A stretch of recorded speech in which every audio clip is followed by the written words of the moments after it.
नमस्ते दोस्तों, स्वागत है आपका एक और धमाकेदार वीडियो में, जहां आज हम बात करेंगे टेक की दुनिया की सबसे बड़ी अपडेट के बारे में।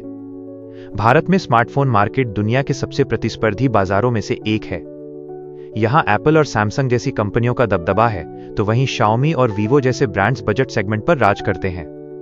लेकिन एक नाम जो हमेशा चर्चा में रहता है और फिर भी पिछड़ जाता है, वो है गूगल पिक्सल। तकनीकी रूप से बेहतरीन होने के बावजूद भारत में गूगल पिक्सल के फेल होने या अपनी जगह न बना पाने के पीछे कई गहरे कारण हैं। आइए इस शॉकिंग ट्रुथ का विस्तार से विश्लेषण करते हैं। भारत में गूगल पिक्सल के पिछड़ने के मुख्य कारण: 1. आक्रामक कीमत और वैल्यू फॉर मनी का अभाव। भारतीय ग्राहक हमेशा से वैल्यू फॉर मनी को प्राथमिकता देते हैं। गूगल अक्सर अपने पिक्सल फोन्स को प्रीमियम श्रेणी में लॉन्च करता है, जहां उसका सीधा मुकाबला आईफोन और सैमसंग एस सीरीज से होता है। एप्पल की एक मजबूत एस्पिरेशनल वैल्यू है, जबकि सैमसंग के पास हर बजट के लिए फोन है। गूगल पिक्सल अपनी ऊंची कीमतों के कारण आम भारतीय ग्राहकों की पहुंच से दूर हो गया। 2. सर्विस सेंटर और सपोर्ट नेटवर्क की कमी। स्मार्टफोन खरीदने के बाद सबसे बड़ी चिंता सर्विस की होती है।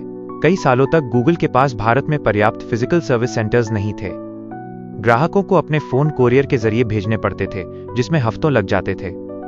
हालांकि 2024-2025 में गूगल ने कुछ बड़े शहरों दिल्ली, बेंगलुरु, मुंबई में एक्सक्लूसिव सर्विस सेंटर खोले हैं, लेकिन ग्रामीण और छोटे शहरों टियर 2 और 3 सिटीज में आज भी सर्विस एक बड़ा सिरदर्द है।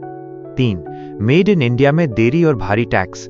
एप्पल और सैमसंग ने सालों पहले भारत में मैन्युफैक्चरिंग शुरू कर दी थी, जिससे उन्हें 20% तक की इंपोर्ट ड्यूटी से राहत मिली। गूगल ने मेक इन इंडिया पहल को अपनाने में काफी देर कर दी। पिक्सल के शुरुआती मॉडल्स पूरी तरह से आयात किए जाते थे, जिससे उनकी कीमत भारत में अमेरिका के मुकाबले बहुत ज्यादा हो जाती थी। हाल ही में गूगल ने पिक्सल 8 और पिक्सल 9 सीरीज के साथ भारत में प्रोडक्शन शुरू किया है, लेकिन तब तक मार्केट के बड़े हिस्से पर दूसरे ब्रांड्स का कब्जा हो चुका था। 4. हार्डवेयर और चिपसेट टेंसर की समस्याएं। गूगल ने अपने कस्टम टेंसर चिपसेट पर स्विच किया है। हालांकि ये एआई फीचर्स के लिए बेहतरीन है, लेकिन भारतीय परिस्थितियों में इनमें ओवरहीटिंग, ज्यादा गर्म होना और बैटरी ड्रेन जैसी समस्याएं देखी गई हैं। भारत की चिलचिलाती गर्मी में पिक्सल फोन्स अक्सर स्लो हो जाते हैं या चार्जिंग में दिक्कत करते हैं, जिससे यूजर्स का अनुभव खराब हुआ। 5. मार्केटिंग और डिस्ट्रीब्यूशन की रणनीति। सैमसंग और वीवो जैसे ब्रांड्स भारत के कोने कोने में ऑफलाइन स्टोर्स, मॉल से लेकर गली की दुकानों तक में उपलब्ध हैं। इसके विपरीत गूगल ने लंबे समय तक केवल ऑनलाइन प्लेटफॉर्म्स जैसे फ्लिपकार्ट पर ध्यान केंद्रित किया। भारत में आज भी एक बड़ी आबादी फोन को छूकर और चलाकर देखने के बाद खरीदना पसंद करती है, जहां गूगल काफी पीछे रह गया। क्या अब बदल रही है तस्वीर?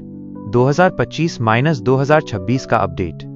भले ही पिक्सल ने अतीत में संघर्ष किया हो, लेकिन 2025 और 2026 के आंकड़े बताते हैं कि गूगल अब अपनी गलतियों से सीख रहा है। स्थानीय विनिर्माण, लोकल मैन्युफैक्चरिंग। अब पिक्सल फोन भारत में बन रहे हैं, जिससे कीमतों में स्थिरता आने की उम्मीद है। एआई का जादू, गूगल पिक्सल 10 सीरीज और उसके नए एआई फीचर्स जैसे सर्कल टू सर्च और मैजिक एडिटर भारतीय युवाओं को अपनी ओर आकर्षित कर रहे हैं। सर्विस में सुधार। गूगल अब भारत को प्रायोरिटी मार्केट मान रहा है और तेजी से अपने वॉक इन सर्विस सेंटर्स का विस्तार कर रहा है। निष्कर्ष: क्या आपको पिक्सल खरीदना चाहिए? गूगल पिक्सल के फेल होने का सबसे बड़ा सच ये था कि गूगल ने भारत को कभी प्रायोरिटी मार्केट नहीं समझा, लेकिन अब स्थिति बदल रही है। अगर आप फोटोग्राफी के शौकीन हैं और आपको क्लीन एंड्रॉयड, स्टॉक एंड्रॉयड अनुभव चाहिए, तो पिक्सल आज भी एक बेहतरीन विकल्प है। हालांकि गेमिंग के शौकीनों और उन लोगों के लिए जो दूर दराज के इलाकों में रहते हैं, सर्विस और परफॉर्मेंस आज भी एक छोटा रिस्क हो सकता है। गूगल पिक्सल का भविष्य अब इस बात पर निर्भर करेगा कि वो अपनी हार्डवेयर रिलायबिलिटी और ऑफलाइन प्रेजेंस को कितनी जल्दी सुधारता है। अगर वीडियो पसंद आई तो लाइक कीजिए और ऐसे ही लेटेस्ट टेक अपडेट्स के लिए चैनल को सब्सक्राइब करना मत भूलना। मिलते हैं अगली वीडियो में।